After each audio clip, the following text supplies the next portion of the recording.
शिवाय ओम नमः शिवाय ओम नमः शिवाय ओम नमो भगवते वासुदेवाय ओम देवकी सुत गोविंद वासुदेव जगतपते देहि में तनियम कृष्ण त्वाम अहम शरणम गता। अथ श्री अग्नि महापुराण पंचाशत्तमो अध्यायः पिंडिका लक्षणम। श्री भगवान उवाच ओम नमः शिवाय ओम नमः शिवाय ओम नमः शिवाय ओम नमो भगवते वासुदेवाय ओम देवकी सुत गोविंद वासुदेव जगतपते देहि में तनियम कृष्ण त्वाम अहम शरणम गतः। अतः परं प्रवक्ष्यामि प्रतिमानां तु पिण्डिकां दैर्घ्येण प्रतिमा तुल्या तदर्धेन तु विस्तृता उच्छ्रितायां तोर्धेन सुविस्तारार्धभागतः तृतीयेन तु वा तुल्यां तत्त्रिभागेन मेखलाम् खातं च तत्प्रमाणं तु किञ्चिदुत्तरतो नतं विस्तारस्य चतुर्थेन तौर्यमार्गं तु कारयेत् पिण्डिकार्धेन तु तुल्यं दैर्घ्यमीशस्य कीर्तितम् ऐसं वा तुल्यदीर्घं च ज्ञात्वा सूत्रं प्रकल्पयेत् उच्छ्रायं पूर्ववत् कुर्याद् भाग षोडश संख्यया अधः षट्कं द्विभागं तु कंठे कुर्यात् त्रिभागकम् शेषात् स्वेकैकशः कार्या प्रतिष्ठा निर्गमस्तथा पट्टिका पिण्डिका चेयं सामान्यो प्रतिमासु च प्रसादद्वारमानेन प्रतिमा द्वारमुच्यते गजव्यालक संयुक्ता प्रभा स्यात् प्रतिमाक्षु च पिण्डिकापि यथा शोभं कर्तव्या सततं हरे सर्वेषामेव देवानां विष्णुक्तं मानमुच्यते देवानामपि सर्वासां लक्ष्यं युक्तं मानमुच्यते। ओम नमः शिवाय ओम नमः शिवाय ओम नमः शिवाय ओम नमो भगवते वासुदेवाय ओम देवकी सुत गोविंद वासुदेव जगतपते देहि में तनियम कृष्ण त्वाम अहम शरणम गतः। अथ श्री अग्नि महापुराण 55वां अध्याय पिंडिका लक्षण कथन। ओम नमः शिवाय ओम नमः शिवाय ओम नमः शिवाय ओम नमो भगवते वासुदेवाय ओम देवकी सुत गोविंद वासुदेव जगतपते देहि में तनियम कृष्ण त्वाम अहम शरणम गतः। भगवान श्री हयग्रीव जी ने कहा, हे ब्रह्मन, अब मैं आपसे प्रतिमाओं की पिंडिका का लक्षण बताने की चेष्टा कर रहा हूँ। पिंडिका की लंबाई तो प्रतिमा के बराबर होनी चाहिए और चौड़ाई में उससे आधी होनी चाहिए। उसकी ऊंचाई भी प्रतिमा की लंबाई से आधी हो और उस अर्धभाग के बराबर ही वह सुविस्तृत हो अथवा उसका विस्तार लंबाई के तृतीय अंश के तुल्य हो। उसके 1/3 भाग को लेकर मेखला बनाएं। पानी बहने के लिए जो खात या गर्त हो उसका माप भी मेखला के ही तुल्य रहना चाहिए। ओम नमः शिवाय। वह खात अर्थात गड्ढा उत्तर दिशा की तरफ कुछ नीचा होना चाहिए। पिंडिका के विस्तार में 1/4 भाग से जल के निकलने का मार्ग अर्थात प्रणाल या नाली बनाना चाहिए। मूल भाग में उसका विस्तार मूल के ही बराबर हो, परंतु आगे जाकर वह आधा हो जाना चाहिए। पिंडिका के आधे भाग के बराबर वह जल मार्ग हो। उसकी लंबाई प्रतिमा की लंबाई के तुल्य ही बतलाई गई है। ओम नमः शिवाय। अथवा प्रतिमा ही उसकी लंबाई के तुल्य हो। इस बात को अच्छी तरह से समझकर उसका सूत्रपात करना चाहिए। ओम नमः शिवाय ओम नमः शिवाय ओम नमः शिवाय। हे ब्राह्मण, प्रतिमा की ऊंचाई पूर्ववत 16 भाग की संख्या के अनुसार ही करना चाहिए। 6 और 2 अर्थात 8 भागों को नीचे के आधे अंग के गतार्थ करें। इसके ऊपर के 3 भाग को लेकर कंठ का निर्माण करना चाहिए। शेष भागों को एक एक करके प्रतिष्ठा, निर्गम तथा पट्टिका आदि में विभाजित करना चाहिए। यह सामान्य प्रतिमाओं में पिंडिका का लक्षण बताया गया है। प्रासाद के द्वार के दैर्घ्य विस्तार के अनुसार प्रतिमा गृह का भी द्वार कहा गया है। प्रतिमाओं में हाथी और ब्याल अर्थात सर्प या व्याघ्र आदि की मूर्तियों से युक्त सतत देवता विषयक शोभा की संरचना भी करनी चाहिए। ओम नमः शिवाय ओम नमः शिवाय ओम नमः शिवाय ओम नमः शिवाय। भगवान श्रीहरि की पिंडिका भी सदा यथोचित शोभा से संपन्न बनाई जानी चाहिए। सभी देवताओं की प्रतिमाओं के लिए यही मान बताया गया है जो भगवान विष्णु की प्रतिमा के लिए कहा गया है। तथा संपूर्ण देवियों के लिए भी वही मान बतलाया गया है जो श्री लक्ष्मी की प्रतिमा के लिए बतलाया गया है। ओम नमः शिवाय, ओम नमः शिवाय, ओम नमः शिवाय। इस प्रकार महापुराणों में श्रेष्ठ श्री विष्णु वाम पाद स्वरूप श्री कृष्ण द्वैपायन भगवान श्री व्यासकृत श्री अग्नि महापुराण अंतर्गत आगत विषयों का विवेचन संबंधी 55वां अध्याय पूर्ण हुआ। ओम नमः शिवाय। इत्यादि महापुराणे भगवान वेद व्यासकृत श्री विष्णु वाम पाद स्वरूपे श्री अग्नि महापुराण अंतर्गते पिंडिका लक्षण वर्णनम नाम पंचाशत्तमो अध्याय। ओम नमः शिवाय, ओम नमः शिवाय, ओम नमः शिवाय। ओम नमो भगवते वासुदेवाय। ओम देवकी सुत गोविंद वासुदेव जगतपते देहि में तनियम कृष्ण त्वाम अहम शरणम गतः। अथ श्री अग्नि महापुराण षट पंचाशत्तमो अध्याय 10 दिक्पाल याग कथनम। ओम नमः शिवाय, ओम नमः शिवाय, ओम नमः शिवाय। ओम नमो भगवते वासुदेवाय। ओम देवकी सुत गोविंद वासुदेव जगतपते देहि में तनियम कृष्ण त्वाम अहम शरणम गतः। श्री भगवान उवाच प्रतिष्ठा पंचकम वक्ष्ये प्रतिमात्मा तु पुरुषः प्रकृतिः पिंडिका लक्ष्मी प्रतिष्ठा योगकास्तयोः। इच्छा फलार्थिभिस्तस्मात् प्रतिष्ठा क्रियते नरैः गर्भसूत्रं तु निस्सार्य प्रसादास्याग्रतो गुरुः। अष्टषोडशविंशान्तं मण्डपं चागमादिकं स्नानार्थं कलशार्थं च यागद्रव्यार्थमार्गतः। त्रिभागेणार्धभागेनो वेदिं कुर्यात्तु शोभनामो कलशैर्घटिकाभिश्च वितानाद्यैर्विभूषयेत्। पंचगव्येन सम्प्रोक्ष्य सर्वद्रव्याणि धारयेत्। अलङ्कृतो गुरुर्विष्णु ध्यात्वा तं च प्रपूजयेत्। ओम नमः शिवाय, ओम नमः शिवाय, ओम नमः शिवाय। ओम नमो भगवते वासुदेवाय। ओम देवकी सुत गोविंद वासुदेव जगतपते देहि में तनियम कृष्ण त्वाम अहम शरणम गतः। ओम नमः शिवाय, ओम नमः शिवाय, ओम नमः शिवाय। अंगुलीय प्रभर्तिर्भी मूर्ति प्रांथार्थनादिभिः कुंडे कुंडे स्थापये च मूर्ति पांस्तत्र पारगान। चतुष्कोणे चार्घकोणे वर्तुले पद्म सन्निभे पूर्वादौ तोरणार्थं तु पिंपलोदुम्बरौ वटः।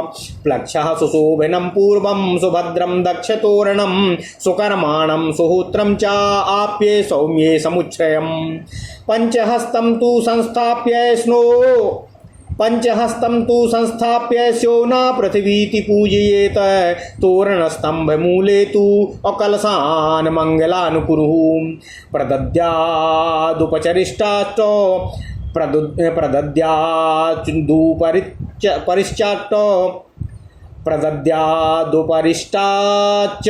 कुर्याच्चक्रं सुदर्शनं। पंचहस्तो प्रमाणस्तु ध्वजः कार्यो विचक्षणैः। वैपुल्यं चास्य कुर्वीतो षोडशाङ्गुल संमितं। सप्तहस्तोच्छ्रितं चास्य कुर्यादण्डं सुरोत्तमम्। अरुणो निग्निभिश्चैव कृष्णः शुक्लोऽथ पीतकः। रक्तवर्णस्तथा श्वेतश्चैते वर्णाः क्रमादध्वजे। कुमुदः कुमुदाक्षस्य पुण्डरीकोऽथ वामनः। शङ्कुकर्णः सर्वनेत्रः सुमुखः सुप्रतिष्ठितः। पूज्या कोटि गुणैर्युक्ता पूर्वाद्या ध्वजदेताः।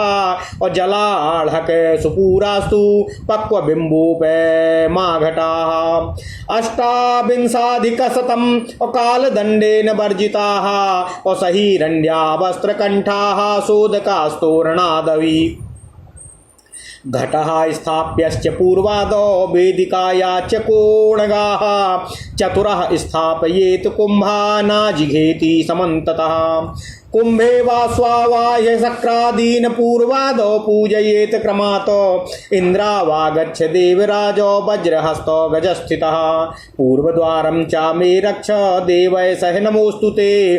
त्रातारमिन्द्रमन्त्रेण अर्चयित्वा यजेत बुधः। ओम नमः शिवाय, ओम नमः शिवाय, ओम नमः शिवाय।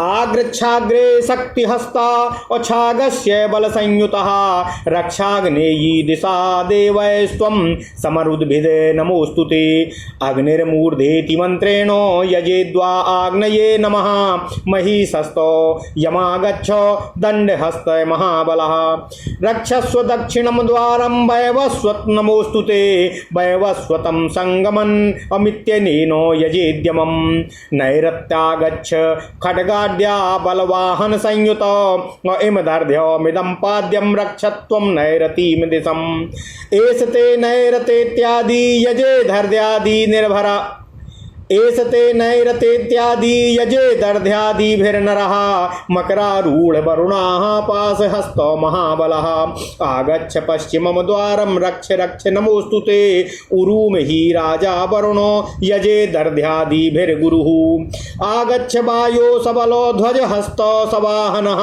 वायव्यं रक्ष देवैस्त्वं समरूदी अभिर्नमोस्तुते। ओम नमः शिवाय। बात इत्यादि चेदो नमो वायवे पिचवा आगच्छ सोम सबलो गदाहस्तो सवाहना रक्षत्वमुत्तरं द्वारं सकुबेरो नमस्तुते सोमं राजानमिति वा यजेत सोमाय वै नमः आगच्छेशान सबलो शूलहस्तो प्रशस्तितः यज्ञमण्डपस्यैशानीं दिशं रक्ष नमोस्तुते ईशानमस्येति यजेदीशानाय नामोऽपि वा ब्रह्मणागच्छ संहस्तो ब्रह्मणागच्छ हंसस्तो अशुश्रूवव्याघ्रहस्तकम् लोकोर्ध्वादिशं रक्ष यज्ञस्याज नमोस्तुते हिरण्यगर्भेति जे नमस्ते ब्रह्मणेऽपि वा। ओम नमः शिवाय। ओम नमः शिवाय। ओम नमः शिवाय। ओम नमो भगवते वासुदेवाय। ओम देवकी सुत गोविंद वासुदेव जगतपते देहि मे तनियम कृष्ण त्वाम अहम शरणम गतः। ओम नमः शिवाय। ओम नमः शिवाय। ओम नमः शिवाय। अनंतागच्छ चक्राड्या कूर्मस्था हि गणेश्वरा अधो दिशं रक्ष रक्षो अनंतेश नमोस्तुते नमोस्तु सर्पेति यजेदनंताय नमोऽपि वा। ओम नमः शिवाय। ओम नमः शिवाय। ओम नमः शिवाय। ओम नमो भगवते वासुदेवाय। ओम देवकी सुत गोविंद वासुदेव जगतपते देहि मे तनियम कृष्ण त्वाम अहम शरणम गतः। ओम नमः शिवाय। ओम नमः शिवाय। ओम नमः शिवाय। अथ श्री अग्नि महापुराण 56वां अध्याय 10 दिक्पाल याग कथनम। ओम नमः शिवाय। ओम नमः शिवाय। ओम नमः शिवाय। ओम नमो भगवते वासुदेवाय। ओम देवकी सुत गोविंद वासुदेव जगतपते देहि मे तनियम कृष्ण त्वाम अहम शरणम गतः। भगवान हयग्रीव जी ने कहा, हे ब्राह्मण, मैं प्रतिष्ठा के 5 अंगों का वर्णन आपसे करने जा रहा हूँ। प्रतिमा पुरुष का प्रतीक है तो पिंडिका प्रकृति का प्रतीक है, अथवा प्रतिमा नारायण का स्वरूप है तो पिंडिका श्री लक्ष्मी का स्वरूप है। उन दोनों के योग को प्रतिष्ठा कहते हैं। ओम नमः शिवाय। इसलिए मनोवांछित फल चाहने वाले मनुष्यों द्वारा इष्ट देवता की प्रतिष्ठा अर्थात स्थापना की जाती है। आचार्य को मंदिर के सामने गर्भसूत्र को निकालकर 8, 16 अथवा 20 हाथ का मंडप तैयार करना चाहिए। इनमें 8 हाथ का मंडप निम्न, 16 हाथ का मध्यम और 20 हाथ का मंडप श्रेष्ठतम मंडप माना गया है। मंडप में देवता के स्नान के लिए, कलश स्थापन के लिए तथा याग संबंधी द्रव्यों को रखने के लिए आधा स्थान सुरक्षित कर लेना चाहिए। फिर मंडप के आधे या 1/3 भाग में सुंदर वेदी बनानी चाहिए। उसको बड़े बड़े कलशों, छोटे छोटे घड़ों और चंदोबों आदि से विभूषित करना चाहिए। पंचगव्य से मंडप के अंदर के स्थानों का प्रोक्षण करके वहां सभी सामग्री व्यवस्थित रखा जाना चाहिए। इसके बाद गुरु को वस्त्र एवं माला आदि से अलंकृत कर भगवान श्री हरि विष्णु का ध्यान करके उसका पूजन प्रारंभ करना चाहिए। ओम नमः शिवाय। ओम नमः शिवाय। ओम नमः शिवाय। ओम नमो भगवते वासुदेवाय। ओम देवकी सुत गोविंद वासुदेव जगतपते देहि मे तनियम कृष्ण त्वाम अहम शरणम गतः। अंगूठी आदि आभूषणों तथा याचना आदि से मूर्ति पालक विद्वानों का स्वागत सत्कार करके कुंड पर उन्हें बिठाया जाना चाहिए। वे वेदों के पारंगत हों, चतुरस्त्र, अर्धचंद्र, गोलाकार या कमल सदृश आकार वाले कुंडों पर उन विद्वानों को विराजमान करना चाहिए। पूर्व आदि दिशाओं में तोरण द्वार के लिए पीपल, गूलर, बट और प्लक्ष के वृक्ष के काष्ठ का उपयोग करना चाहिए। पूर्व दिशा का द्वार सुशोभन नाम से प्रसिद्ध है। दक्षिण दिशा का द्वार सुभद्र कहा गया है। पश्चिम का द्वार सुकर्मा और उत्तर का सुहोत्र नाम से प्रसिद्ध है। ये सभी तोरण स्तंभ 5 हाथ ऊंचे होने चाहिए। इनकी स्थापना करके श्योना पृथ्वी नो यजु शुक्लवेद के इस मंत्र से पूजन करना चाहिए। तोरण स्तंभ के मूल भाग में मंगल अंकुर, आम्रपल्लव, यवांकुर आदि से युक्त कलश स्थापित करना चाहिए। तोरण स्तंभ के ऊपरी भाग में सुदर्शन चक्र की स्थापना करनी चाहिए। इसके अतिरिक्त विद्वान पुरुषों को वहां 5 हाथ का ध्वज स्थापित करना चाहिए। उस ध्वज की चौड़ाई 16 अंगुल की हो। हे सुरश्रेष्ठ ब्रह्मा जी, उस ध्वज का दंड 7 हाथ ऊंचा होना चाहिए। अरुण वर्ण, अग्नि वर्ण, धूम्र वर्ण, कृष्ण, शुक्ल, पीत, रक्त तथा श्वेत ये वर्ण क्रमशः पूर्व आदि दिशाओं के ध्वजों में होने चाहिए। कुमुद, कुमुदाक्ष, पुंडरीक, वामन, शंकुकर्ण, सर्वनेत्र, सुमुख और सुप्रतिष्ठित ये क्रमशः पूर्व आदि ध्वजों के पूजनीय देवता हैं। इनमें करोड़ों दिव्य गुण विद्यमान होते हैं। कलश ऐसे पके हुए हों कि सुपक्व बिंब फल के समान लाल दिखाई देते हों। वे एक एक आढ़क जल से पूर्णतः भरे होने चाहिए। उनकी संख्या 128 हो। उनकी स्थापना ऐसे समय करनी चाहिए जिस समय की काल दंड नामक योग ना हो। उन सभी कलशों में स्वर्ण डाला गया हो। उनके कंठ भाग में वस्त्र लपेटे गए हों। वे जलपूर्ण कलश तोरण से बाहर स्थापित किए जाने चाहिए। वेदी के पूर्व आदि दिशाओं तथा कोणों में भी कलश स्थापित करने चाहिए। पहले पूर्व आदि चारों दिशाओं में 4 कलश स्थापित करना चाहिए। उस समय आजिग्र कलशम आदि मंत्र का पाठ करना चाहिए। उन कलशों में पूर्व आदि दिशाओं के क्रम से इंद्र आदि दिक्पालों का आवाहन पूर्वक पूजन करना चाहिए। इंद्र का आवाहन करते समय इस तरह कहें, हे ऐरावत हाथी पर बैठे हुए और हाथ में वज्र धारण किए हुए देवराज इंद्र, आप यहाँ आइए और अन्य देवताओं के साथ मेरे पूर्व द्वार की रक्षा कीजिए।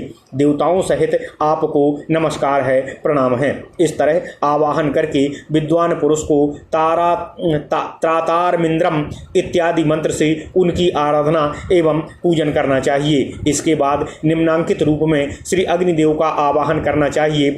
बकरे पर आरूढ़ शक्तिधारी एवं बलशाली श्री अग्निदेव आइए और देवताओं के साथ अग्निकोण की रक्षा कीजिए। यह पूजा ग्रहण कीजिए, आपको नमस्कार है।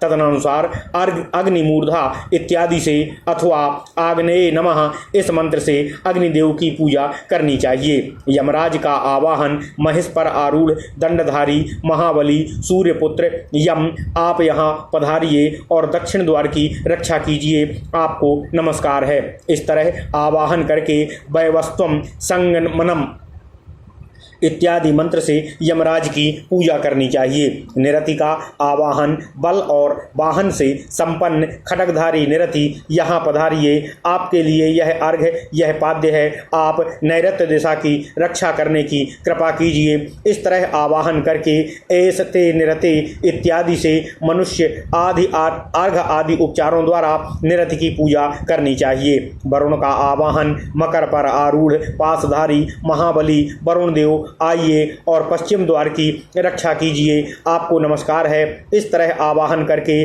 उरुम ही राजा वरुण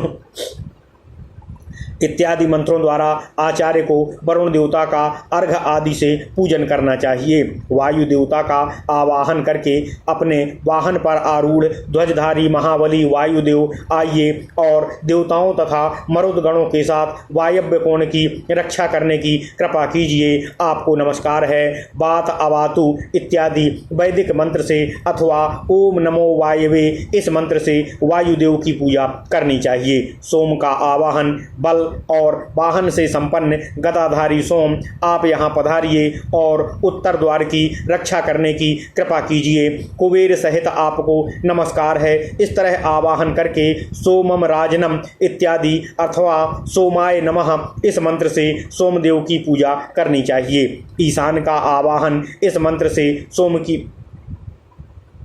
ईशान का आवाहन वृषभ पर आरूढ़ महाबलशाली शूलधारी ईशान पधारिए और यज्ञ मंडप की ईशान दिशा का संरक्षण कीजिए। आपको नमस्कार है। इस तरह आवाहन करके ईशा नमस्य इत्यादि अथवा ईशानाय नमः इस मंत्र से ईशान देवता का पूजन करना चाहिए। ब्रह्मा का आवाहन हाथ के अग्रभाग में श्रुक और श्रुवा लेकर हंस पर आरूढ़ हुए अजन्मा ब्रह्मा जी आइए और लोक ओम नमः शिवाय, ओम नमः शिवाय, ओम नमः शिवाय, ओम नमो भगवते वासुदेवाय। ओम देवकी सुत गोविंद वासुदेव जगतपते देहि मे तनियम कृष्ण त्वाम अहम शरणम गतः।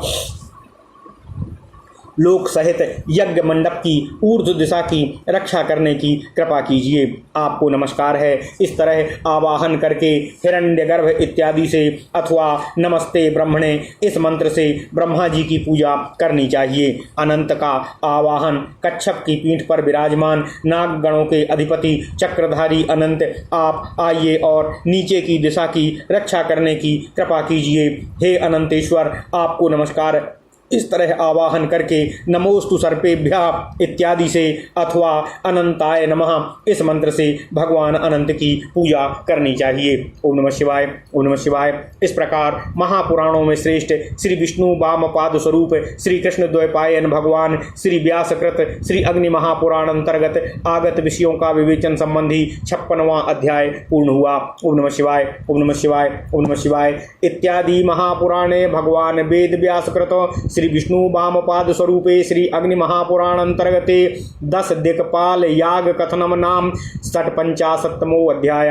ओम नमः शिवाय, ओम नमः शिवाय, ओम नमः शिवाय। ओम नमो भगवते वासुदेवाय। ओम देवकी सुत गोविंद वासुदेव जगतपते देहि मे तनियम कृष्ण त्वाम अहम शरणम गतः। अथ श्री अग्नि महापुराण 57तमो अध्याय कलशाधिवासन विधि कथनम। ओम नमः शिवाय, ओम नमः शिवाय, ओम नमः शिवाय। ओम नमो भगवते वासुदेवाय। ओम देवकी सुत गोविंद वासुदेव जगतपते देहि मे तनियम कृष्ण त्वाम अहम शरणम गतः। श्री भगवान उवाच भूमे परिग्रहं कुर्यात् क्षिपेदव्यभिश्च सरसपानो भूमेः परिग्रहं कुर्यात् क्षिपेद व्रीहिश्च सरसपानो नारसिंहेन रक्षोघ्नाक् प्रोक्षयेत पंचगव्यतः। भूमिं घटेतु सम्पूज्य सरत्ने सांगकं हरिम् अस्त्रमन्त्रेण करकं तत्र चाष्टशतं यजेतो। अच्छिन्न धारया सिञ्चन् व्रीहीन् संस्कृत्य धारयेतो प्रदक्षिणं परिभ्राम्य कलशं विकीरोपरि। सवस्त्रे कलशे भूयः पूजयेदच्युतं श्रियं योगे योगेति मंत्रेण न्यसेच्छायां तु मंडले। ओम नमः शिवाय, ओम नमः शिवाय, ओम नमः शिवाय। ओम नमो भगवते वासुदेवाय। ओम देवकी सुत गोविंद वासुदेव जगतपते देहि मे तनियम कृष्ण त्वाम अहम शरणं गतः। कुशोपरि तूलकां चाशय्यायां दिग्विदिक्षु च अविद्याधिपान्यजेद् विष्णुं मधुघातं त्रिविक्रमं। वामनं दिक्षु वहन्यादौ श्रीधरं च हृषीकेशं पद्मनाभं दामोदरमय सन्यां स्नानमण्डपे। अभ्यर्च पंचादयसान्यां चतुष्कुम्भे सवेदिके स्नानमण्डपके सर्वद्रव्याण्ड्यानि निक्षिपेतो। स्नानकुम्भेषु कुम्भास्तांश्चतुर्दिक्ष विधा स्नानकुम्भेषु कुम्भास्तांश्चतुर्दिक्ष्वाधिवासयेतो। कलशाः स्थापनीयास्तु अभिषेकार्धमादरातो। बटोदुम्बरकंस्वस्थाश्चम्पकाशोक श्रीद्रुमानो पलाशार्जुनप्लक्षांस्तु कदम्बकुलाम्रजानो। पल्लवास्तु समानीय पूर्वकुम्भे विनिक्षिपेत पद्मकं रोचनाम दूर्वाम दर्भपिञ्जले मेव चाम जाति पुष्पम कंदुपुष्पम जाति पुष्पम कुंदपुष्पम चंदनम रक्तचंदनम सिद्धार्थम तागरम चैव तांडुलम दक्षिणे न्यसेतो सुवर्णम रजतम चैव कूलद्वयमृदम तथा नद्याः समुद्रगामिन्याः विशेषाज्याः विमृदम् गोमयं चायवांसाली स्थिलाश्चैव परे न्यसेतो विष्णुपर्णी शालपर्णी भृंगराजं सतावरीमो सहदेवी बचाम सिंहीम बलाम व्याघ्रीम सलक्षणाम ऐसन्याम परे कुंभे मंगलानि निवेशयेतो वाल्मीकिमृत्तिकां सप्तस्थानोत्थाम परे न्यसेतो अजाहो विबालुकाम तोयं विन्यसेदो परे घटे वराह व्रसनागेन्द्रो विषाणोद मुद्रत मृत्तिकाम पद्ममूलस्य कुशस्य त्वापरे न्यसेतो तीर्थपर्वत मृद्भिश्च युक्तमप्यपरे न्यसेतो नागकेसर पुष्पं च काश्मीरं परे न्यसेतो चन्दना गुरुकर्पूर सूर्य चैवापरे न्यसेतो वैदूर्यं विद्रुमं मुक्तां स्फटिकं वज्रमेव च। ओम नमः शिवाय ओम नमः शिवाय ओम नमः शिवाय ओम नमो भगवते वासुदेवाय ओम देवकी सुत गोविंद वासुदेव जगतपते देहि मे तनियम कृष्ण त्वाम अहम शरणं गतः एत्यान्नेकत्र निक्षिप्य स्थापयेद्देव सत्तमं नदी नद तडागानां सलिलैरपरे न्यसेतो एकाशीति पदे चान्यान् मण्डले कलशान्यसेतो गन्धोदकाद्य सम्पूर्णान् श्रीसूक्तेनाभिमन्त्रयेत यवान् सिद्धार्थकं गन्धं कुशाग्रं चाक्षतांस्तथा त्रिफा उत्थिता तिलान फलं तथा पुष्पो मध्यार्थं पूर्वतो न्यसेतो पद्मं श्यामलतां दूर्वां विष्णुक्रान्तां कुशास्तथा पद्मार्थं दक्षिणे भागे मधुपर्कं तु पश्चिमे कप्पोलकं लवंगम च तथा जाति फलम शुभम उत्तरे ह्याचमानाय अग्नो दूर्वाक्षतान्वितम् पात्रम नीराजनार्थं च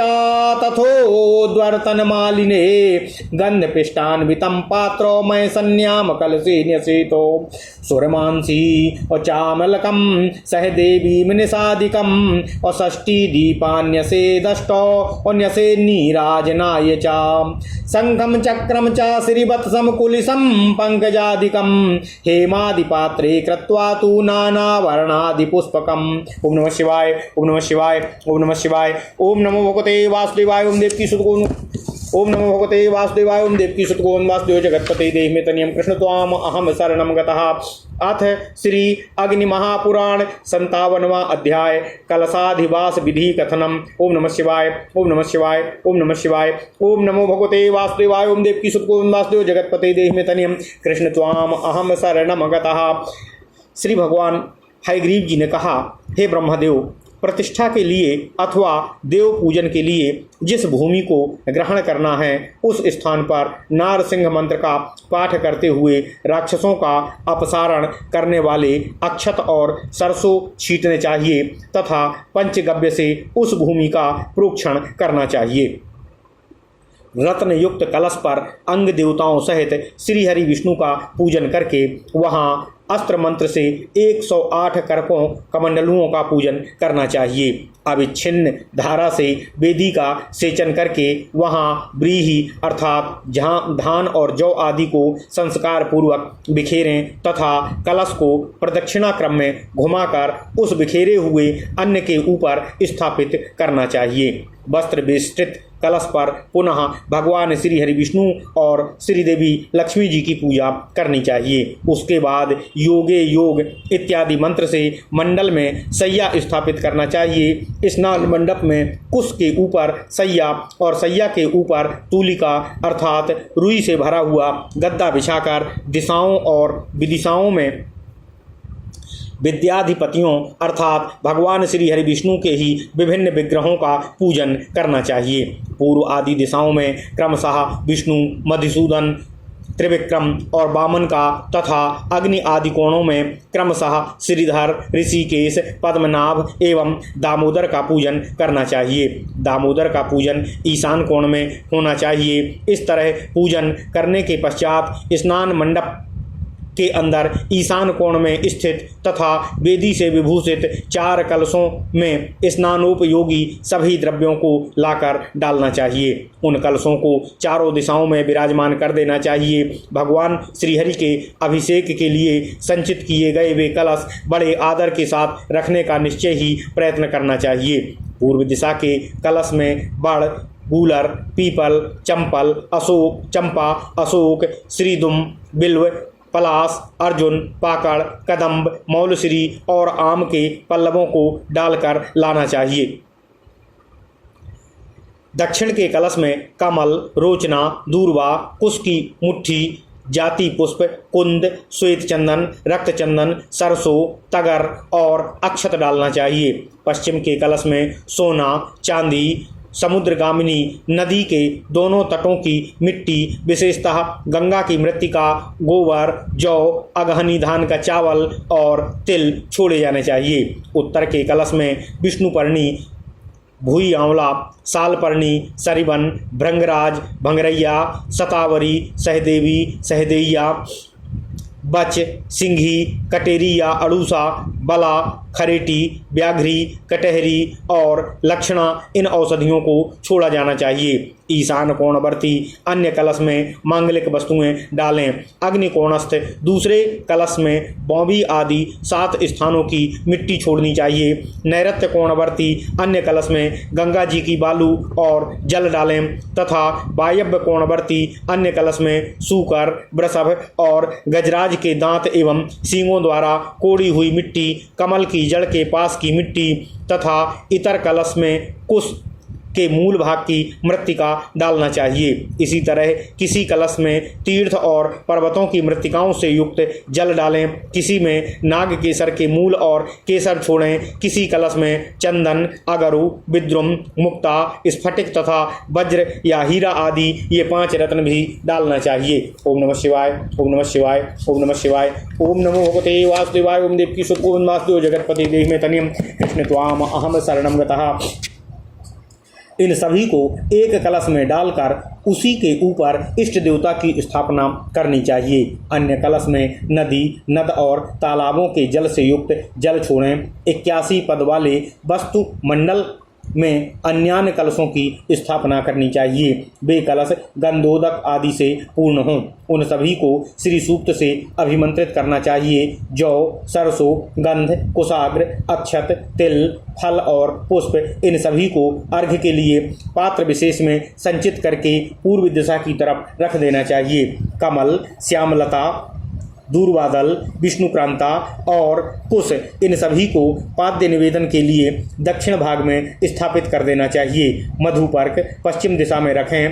कंकोल, लवंग और सुंदर जायफल इन सभी को आचमन के उपयोग के लिए उत्तर दिशा में रखना चाहिए। अग्निकोण में दूर्वा और अक्षत से युक्त एक पात्र नीरांजना अर्थात आरती उतारने के लिए रखना चाहिए। वायव्य कोण में ऊर्ध्वतन पात्र तथा ईशान कोण में गंध पिष्ट से युक्त पात्र रखें। कलश में सुरमांसी, जटामांसी, आंवला, सहदेइया तथा हल्दी आदि छोड़ें। नीराजना के लिए 68 दीपों की स्थापना करनी चाहिए। शंख तथा धातु निर्मित चक्र, श्रीवत्स, वज्र एवं कमल पुष्प आदि रंग बिरंगे पुष्प स्वर्ण आदि के पात्र में सुसज्जित करके रख लेना योग्य कर्तव्य होता है। इस प्रकार श्री महापुराणों में श्रेष्ठ श्री विष्णु वामपाद स्वरूप श्री कृष्ण द्वैपायन भगवान श्री व्यासकृत श्री अग्नि महापुराण अंतर्गत आगत विषयों का विवेचन संबंधी 57 अध्याय पूर्ण हुआ। ओम नमः शिवाय इत्यादि महापुराण भगवान श्री वेद व्यासकृत श्री विष्णु वामपाद स्वरूपे श्री अग्नि महापुराण अंतर्गते कलशाधि वासन विधि कथनम नाम 57वां अध्याय। ओम नमः शिवाय, ओम नमः शिवाय, ओम नमः शिवाय, ओम नमो भगवते वासुदेवाय, ओम देवकी सुत गोविंद वासुदेव जगतपते देहि में तनियम कृष्ण त्वाम अहम शरणम गतः। ओम नमः शिवाय, ओम नमः शिवाय, ओम नमः शिवाय, ओम नमो भगवते वासुदेवाय।